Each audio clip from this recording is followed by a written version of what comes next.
So today's topic of conversation is visualization. All of our meditations here are guided visualization meditations, mainly because nobody wants to come to meditation and just sit in silence.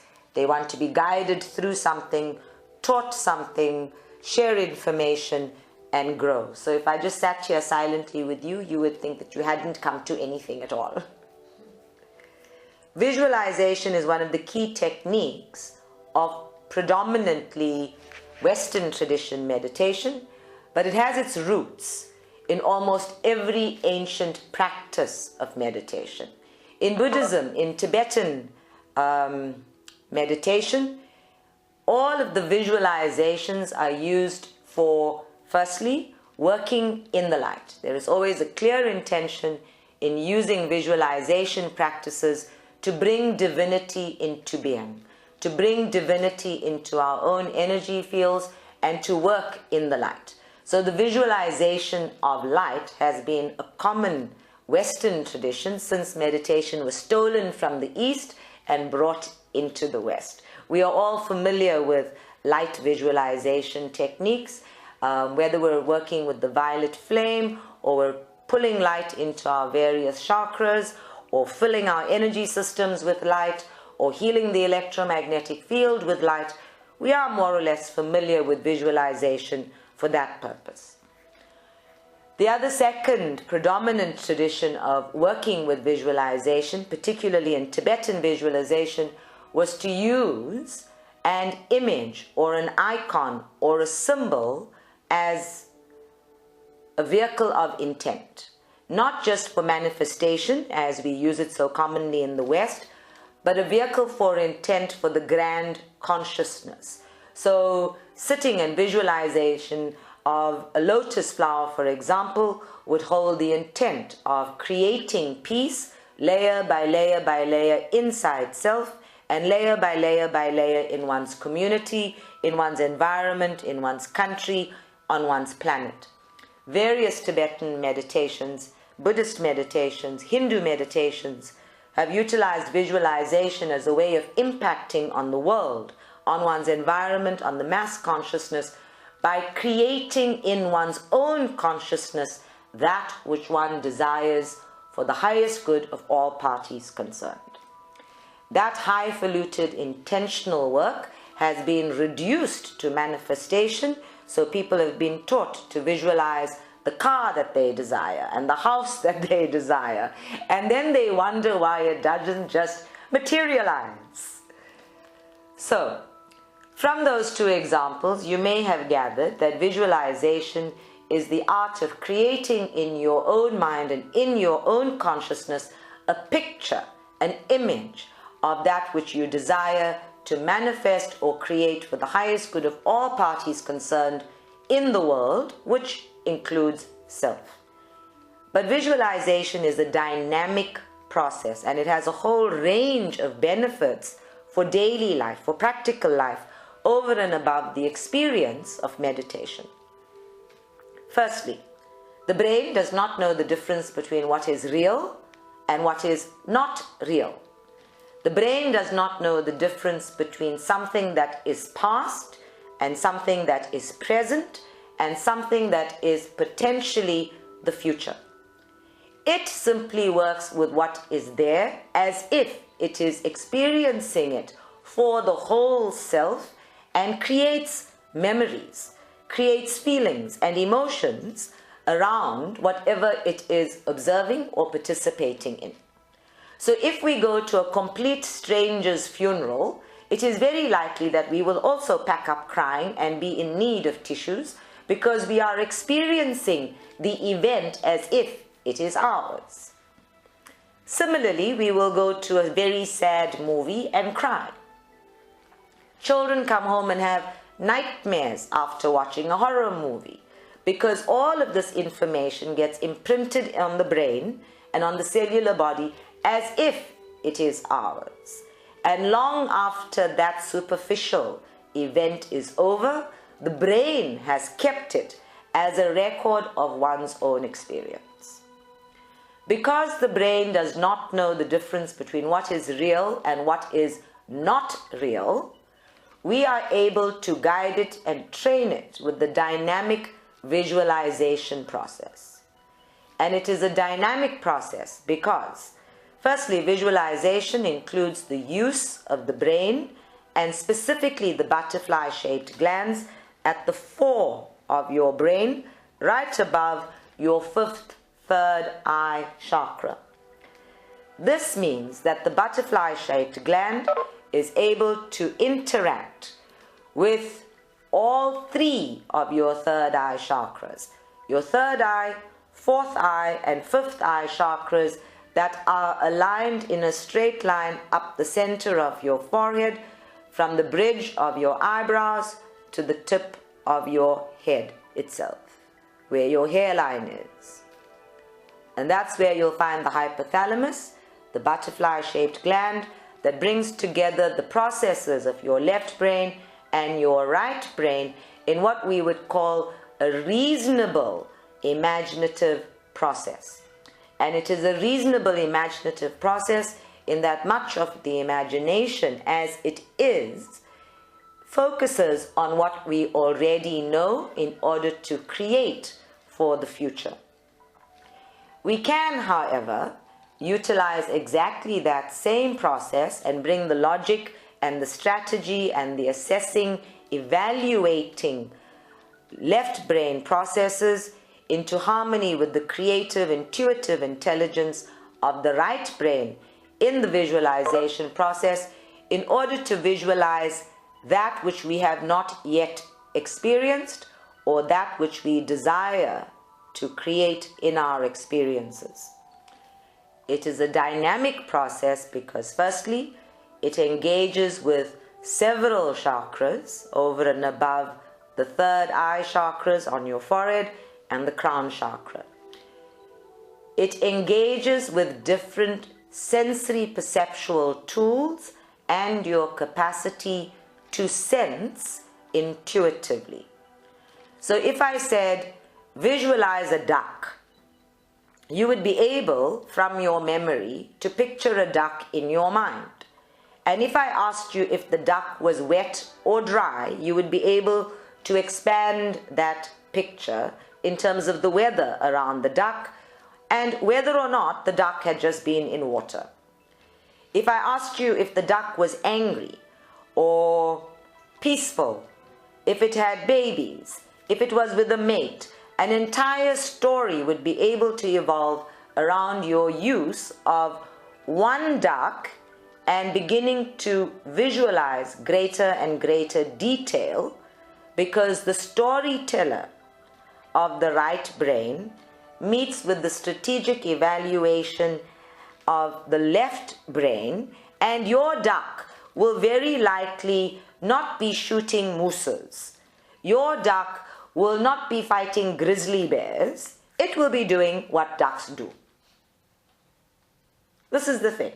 If I said visualize a black Labrador, some of the people in this center will see a black unicorn instead, because you understand that there is that connectedness. So if I said imagine a duck from the cartoons, then you might move into Donald Duck. So different inferences, different innuendos, different suggestions can stimulate and animate your brain into visualizing different things. This capacity for variety in visualization is a great strength indeed, if only because it means we can start creating our lives differently in any moment, in every moment. The capacity to use this dynamic process of being able to see in your mind and then feel and experience and sense and hear and smell and taste from one simple visualization means you have the capacity to create an entire experience, an entire life moment there in your mind. This also means that you have the capacity to change any experience you are currently having by visualizing it differently. and in visualizing it, to create different outcomes, to create different attitudes, to create a different understanding of the information presented, to even create a different role for yourself in the experience. Now, this capacity to visualize and to imagine has been used by artists through aeons of time. And wherever you travel, you will see this capacity active in the world. You will see beautiful architecture and beautiful art and sculpture and embroidery and designs. So, for example, when I want to do a mosaic, I have a picture of the whole mosaic in my mind before I even start. But by the time I finish it, it might be completely different from what I originally started with. This allows for visualization to remain dynamic, to consistently assess and change in terms of what is. And this is why I am harping on the understanding that visualization as a technique is a dynamic process. For those of us who visualize one specific outcome and get attached to that outcome, we then negate the process of maintaining the visualization, maintaining the intention of the visualization, and therefore lose the possible outcome. When we maintain the dynamic process and allow that visualization to shift and change in terms of new information, and we maintain the original intention of the visualization, we are then working in a co-creative way with all of the intuitive intelligence available to all of the chakras connected to the glands of visualization. We are also utilizing all of the data and information available through insight and inner sight, which is your own intuitive wisdom working inside of your body, which harnesses past information and informs a cautionary tale on what you do not want to engage in order to save up your energy for what you do want to engage in. That was a very long sentence. Can we just keep it succinct? Thank you. So, visualization as a dynamic process there in your mind while you are sitting still and doing nothing else has the capacity to change your life completely. It will challenge your belief systems. If you are unable to visualize something you have not already experienced, how on earth are you going to envision a new life for yourself? If you can visualize based only on the information that is fed into your consciousness by the social media and mass media, then consider yourself well and truly brainwashed. If you cannot visualize yourself in circumstances other than the one you're in, and if the feeling of visualizing yourself in circumstances other than the one you're in creates anxiety or distress, then we need to examine stuckness. Because the capacity to visualize gives you freedom to roam at will from your mind without actually doing or changing or confronting or being challenged in the external physical plane world. It is a fabulous technique for confronting all of the archetypal selves that live within us, to work with our inner child or our victim or our saboteur or prostitute consciousness that feeds into the mass consciousness. It's a wonderful technique for addressing how we think about things or people or relationships. It's an excellent sacred space for role-playing your relationships without actually having the conversation with the persons involved. It is a wonderful space from which to astral travel in the world, because visualization gives you the kickstart to freeing yourself of your physical plane limitations and your mentally based limitations, and allow you to actually roam in the universe and experience spaces you have never been in before. As a foundation for all guided meditations or personal healing meditations or manifestation meditations or transformation meditations, visualization is key. Practicing it in your daily life just by visualizing your route in the traffic and visualizing all of those cars moving at a decent pace so that you don't get stuck, visualizing them moving out of your way so that you don't get stuck, or visualizing your car actually being smooth sailing, literally flying above all of the others, is guaranteed to make the traffic later more fun. Visualizing yourself all wet in the shower on a hot sticky day will cool you down, if only because your brain does not know that you are not having that experience and will respond from a sensory input perspective as if you are having the experience.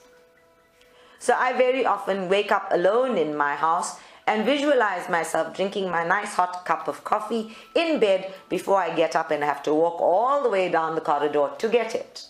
I feel very revitalized after visualizing my coffee, and then I am awake enough to go and get the real thing. Most of our meditations focus on visualizing positive images. So obviously that is what we're going to encourage. If for any reason whatsoever you are tuned into visualizing certain members of the human race removed from the planet as violently and as atrociously as possible, please send us pictures telepathically so we may enjoy your visualizations. We will consider them positive input. In the meanwhile, it is up to you to pay attention and to observe where your mind goes first when you are visualizing or considering or observing possible outcomes. My experience of humanity, sadly, is that most brains and most imaginations settle on what is the worst that can happen. We are exceptionally good at visualizing the worst, visualizing disaster zones, visualizing everybody in grief and pain with gloom and doom everywhere. We need to practice visualizing a better world for ourselves and for the children who come next. Our consciousness is creating the world we live in. For those of us who visualize everything in the default fear perspective, we need to change that attitude or behavior or addiction into visualizing more positively. Visualizing positively is not the expression of a desire or a want or a need or an attachment. When we do that, we are once again visualizing from fear. The intention of a visualization is always going to be of greater use in the universe than the visualization itself. The visualization sends one message outward into the universe as a visual frequency. And yes, the universe does read in pictures. Dogs, animals listen and hear and feel in pictures. It is true that a picture speaks 1,000 words. But it is the intention of that picture that enhances its message, that makes it louder, with greater clarity in the universe. When the intention and the picture are at odds, then we are sending out a confused signal, and the universe and everybody related to you in that visualization comes back at you confused. Now, I like confusion. It gives me an opportunity to experience or practice observation and eventually clarity. I do not like too much confusion. So even confusion must be a moderate thing. When you are visualizing and you are engaging in the dynamic process of expanding what you are creating and seeing and sensing and feeling in your mind, if at any point you get confused or the picture begins to hit a wobble and goes awry, stop. Realign from the intention, and you won't be starting again because nothing's wasted. You will be starting with the experience that you've already had. So a foundation that holds that intent clear and focused in the universe can then create 1,000 pictures around it. Every intention placed in the crown chakra has at least 1,008 different frequencies with which it may meet the world, with which it may meet the divine. Don't ever for one moment think that your intention is limited by the words you use in your mind. More often than not, it is limited only by the obstacles you create for yourself. So today we're going to focus on visualization as a practice and as an art, and I'm going to jump around inside your brain. So if the meditation feels a little disgruntling, well, hoo-ha, don't make your problems mine. Now, why did we get all rude suddenly? Yeah, let's just challenge everybody. All right, everyone. Let's take a deep breath in. And as is the usual practice at the beginning of every meditation, let us get grounded. Perceive yourself putting down roots. And here is the very first basic visualization in every meditation. Feel yourself, see yourself, create in your mind the image of roots going down from the soles of your feet into the ground. And get fully present, and even as you're doing that, check the quality of your visualization. Is it supported with the intention to get grounded, to get rooted, to experience the earth energy active on your energy field? And then we move that visualization into getting centered.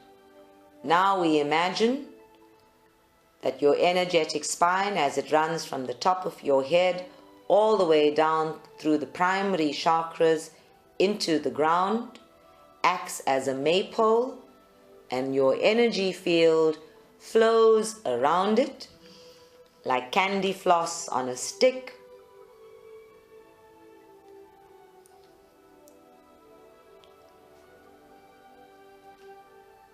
Either clockwise or anti-clockwise, it doesn't matter which way the flow goes, but that all of your energy system flows around that energetic spine, centering you within your own electromagnetic field. And now we're going to shift that visualization again, and we are all going to imagine a duck. And whatever the color of the duck that has come to mind, let us check. Is this a duck you know personally? Or is this a duck you have seen in a picture somewhere? Is this a duck you have seen in a movie, in a storybook? Is this a duck you have been told stories about? And now I want everyone to make their duck white. It is going to be a pure white duck. That's not a duck, that is a swan. Please make it a duck. And this duck is going to have a beautiful saffron-colored bill with a mean glint in its black eyes. That is still a swan. It is not a duck.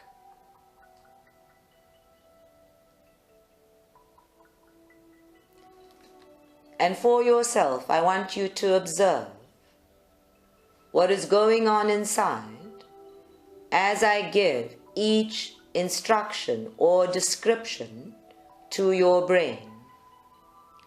Did we have difficulty changing the color of the duck? Difficulty visualizing the color saffron? Any difficulty with experiencing, feeling, sensing, and seeing a mean glint in the duck's eye? And just for yourself, I want you to check, where is your duck? There have been no instructions around the environment of the duck. Is your duck on dry land? Can I see its webbed feet? Is it calm on the water? Is it high on a mountain? Is it surfing the waves of the ocean? Has anybody put their duck in a dog's mouth?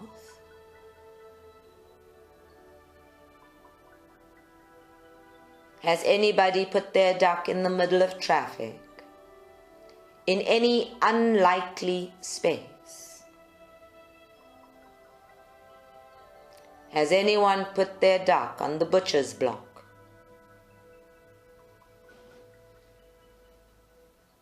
I can almost feel the brain rejecting some of those environments intuitively, automatically, instinctively, rejecting the unlikely places for a duck.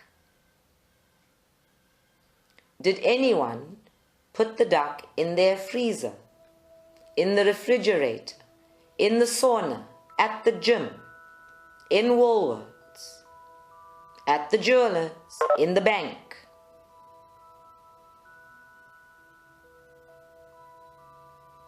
These are precisely the limitations of visualization that inhibit us from creating new stories, new ways of being.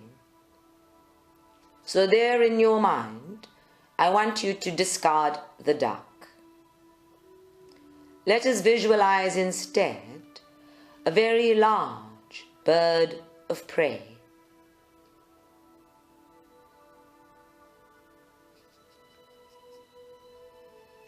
It may be a large hawk, or an eagle, or a vulture, or an osprey. Pick any large bird of prey. See it with its wings wide open, and see that the wingspan is indeed long on either side of the body.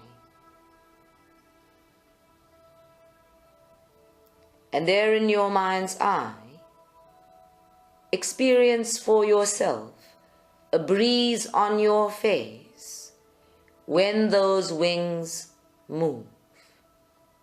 Up and down, up and down.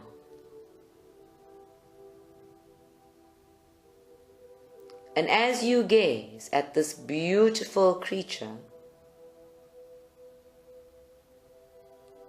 I want you to feel, firstly, a sense of awe at its beauty, at its majesty. A sense of wonder at its creation.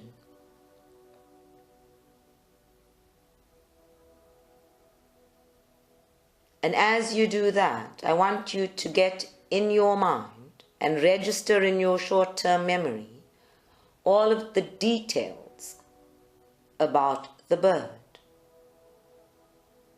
Exactly what kind of bird of prey do you have? Where is it perched with its wings wide open?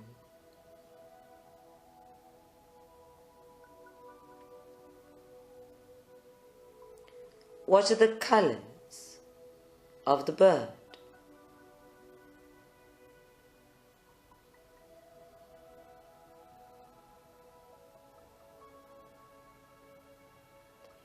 Does the bird feel? So tune in for a moment. Does the bird in your visualization feel ready to take flight?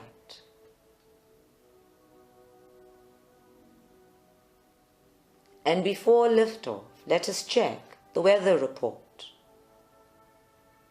What is the environment around you? Is it warm and sunny? What time of day is it? Is it raining? Is there a storm brewing?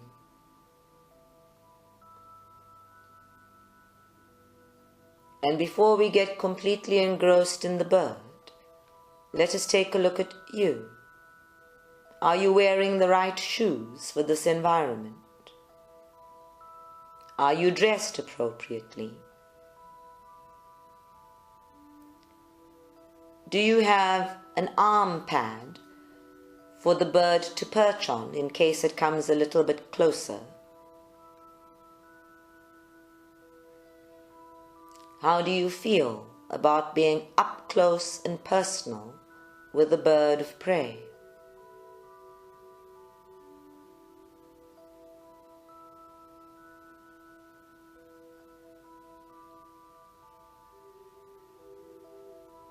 And when you have registered all of that,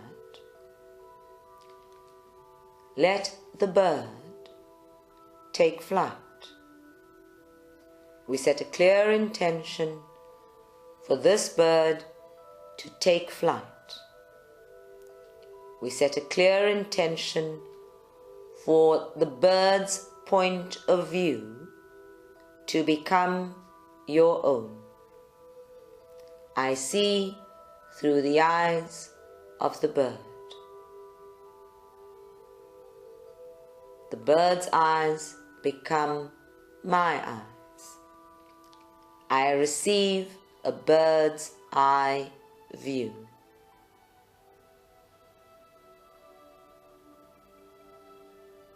Hold on to the intention and let the bird take flight. To lift off higher and higher and higher, changing your point of view and giving you new heights from which to observe this environment, from which to observe yourself, and register for yourself what is going on within you. Did you move easily into a new visualization, into a new point of view or viewing point, into new heights from which to observe? Have you engaged in the dynamic process of bringing several connecting factors into the experience, so that your visualization becomes a multi-dimensional experience? Are you utilizing the various forms of intuitive intelligence, the ability to see, the ability to hear, the ability to smell and sense, to even have thoughts and experiences through the visualization and extrasensory perceptual tools?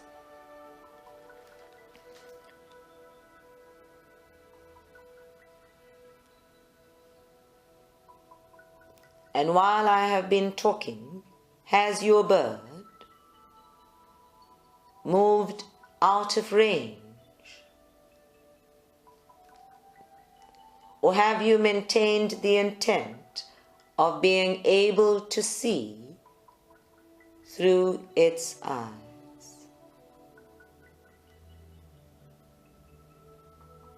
What does your bird's eye view look like?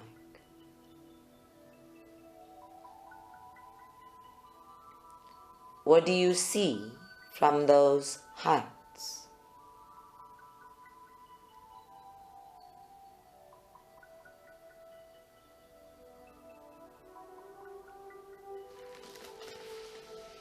I now want all of your birds to fly beyond the horizon, to move further and further out to sea and beyond the horizon, further and further out on the plain and beyond the horizon, beyond any perceived boundary of your mind. And as it flies, it is going to move very easily and naturally into a new environment and new time zone.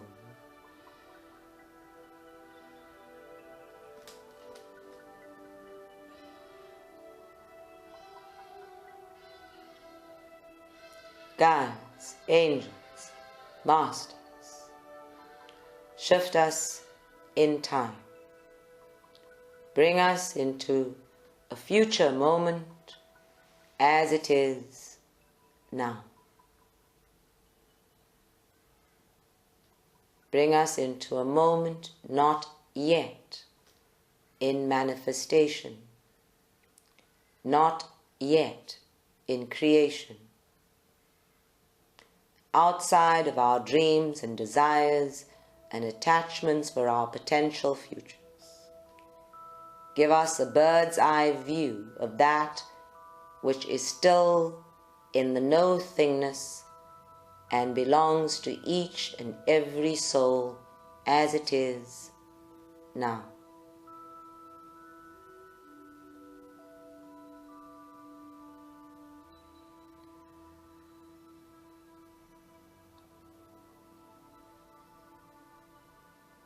Just let your bird roam free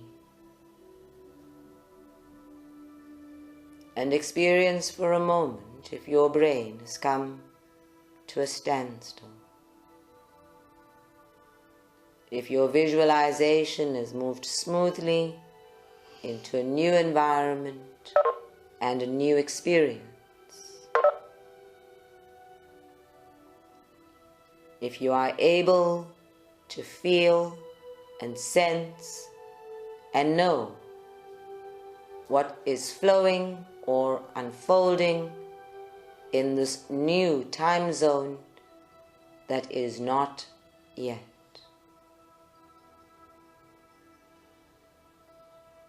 Allow your bird to be the oracle.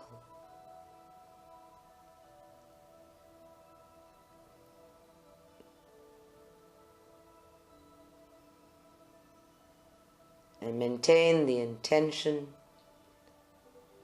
of experiencing outside of the realms of your own needs, desires, and attachments. Allow the adventure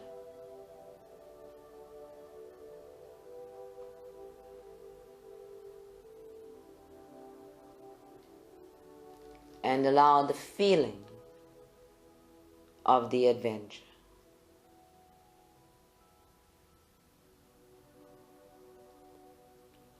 Simply observe through the bird's eye view. Make no judgments. Create no new attachments. Simply observe.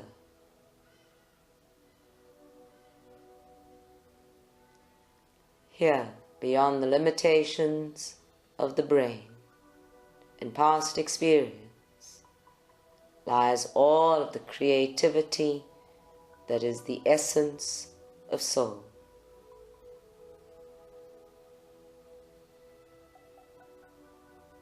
In this sacred space, we create beyond even our imaginations.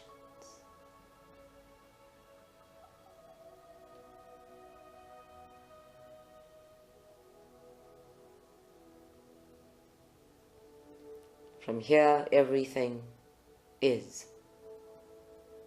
Not just possible, it is.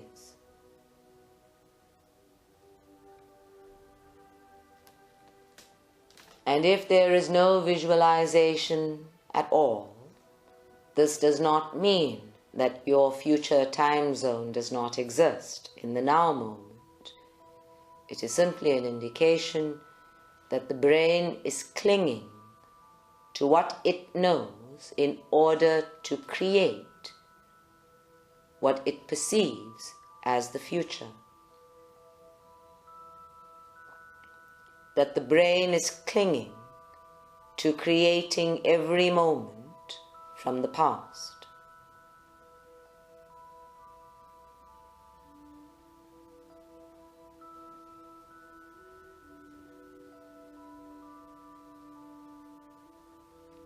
But let your bird roam free just a little longer. Let us experience if there is anything else, new, different, original. And if for a moment your bird's eye view includes yourself as you are in that future moment,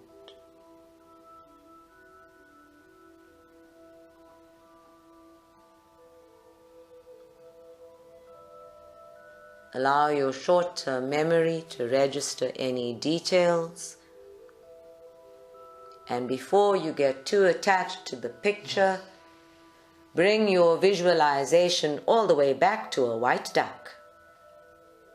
I have grown extremely fond of this white duck. Be loving and kind and gracious in your visualization of the white duck.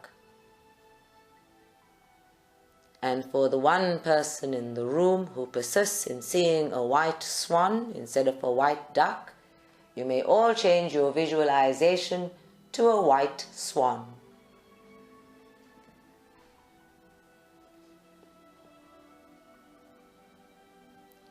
Okay, you may now all change your visualization to a black swan with a crown on its head.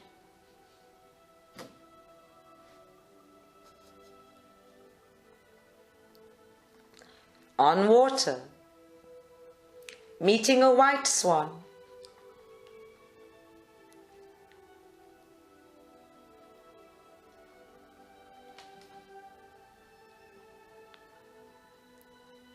Yes, the white swan is also on the water.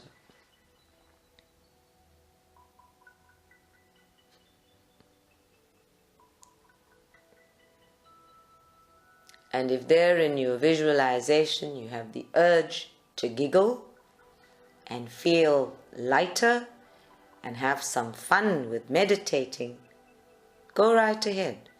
Visualize yourself laughing out loud, smiling, giggling, holding your sides with hysterical laughter.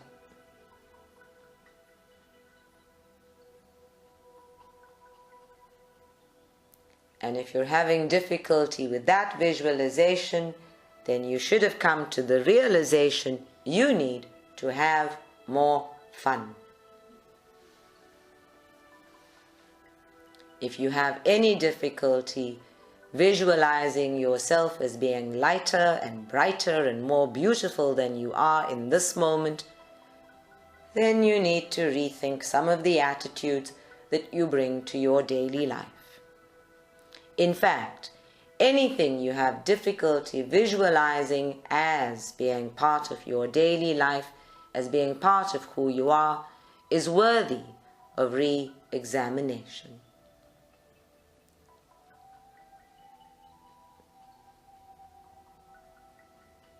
And now that we've all had some fun, and the white swan is happily sailing along with the black swan wearing a crown on its head, and you are hysterical with laughter seeing this, you may once again get grounded and bring yourself into the present moment, here and now.